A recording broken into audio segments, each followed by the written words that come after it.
Hi, my name is Lin Nguyen, and in the previous video I went over how to set 3ds Max 2013 to use the Maya interaction model. But there's one big flaw still that we run into, and that's the ability to deselect in 3ds Max when you change some of the options. So again, for those who didn't watch the previous video, I just went to Customize, Preferences, and after I set the interaction model to Maya, you can then go to the Customize User Interface, and once this loads up under Mouse, you can check off Maya Mode Selection.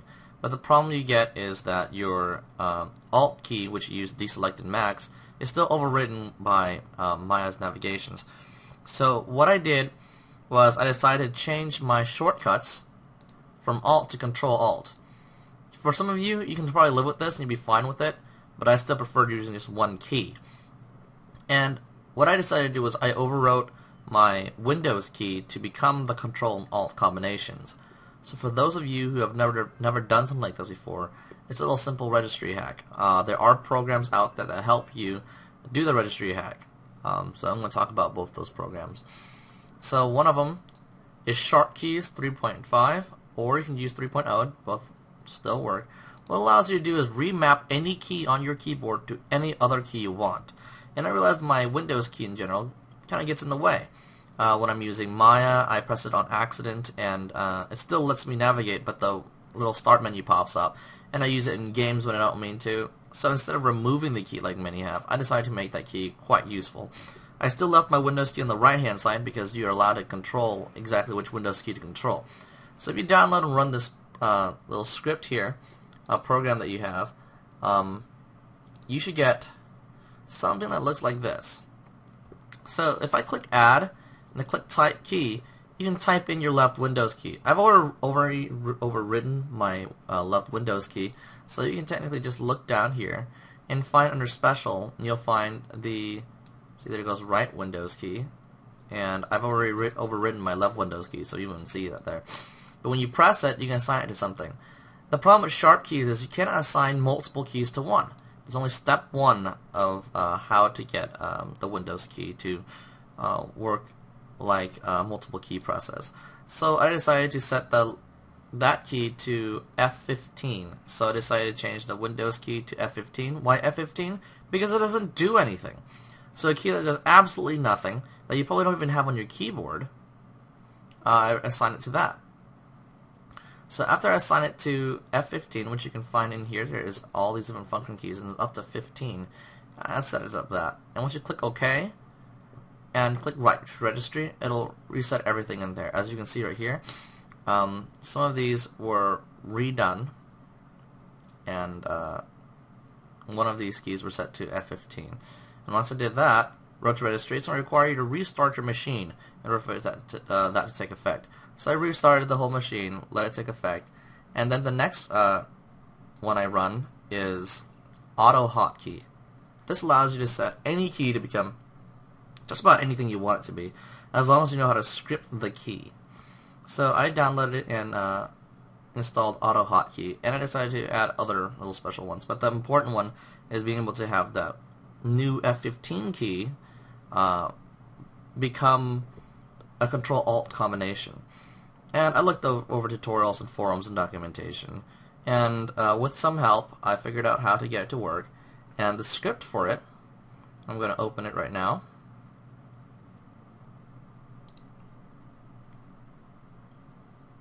I use JEdit just to edit my scripts on this.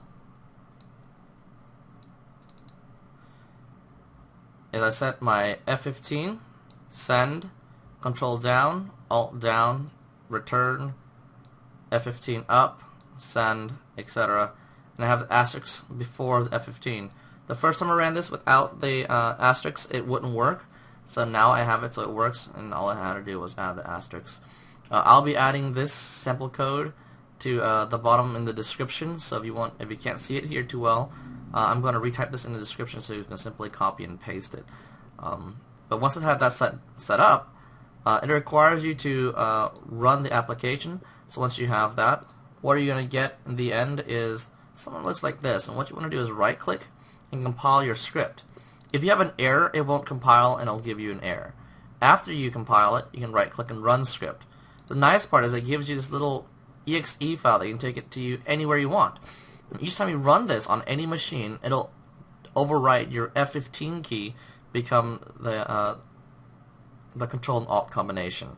But just remember, in order to get your Windows key to work, you must use Sharp keys first to overwrite the Windows key. Because if you don't overwrite the Windows key, you can still press the Windows key, the window will pop, the start menu will pop up, but it'll also recognize it as a Control plus Alt. And it's easier to have it, so it just doesn't do that anymore. It's out of the way. You still have your right Windows key you can still use for all your Windows shortcuts.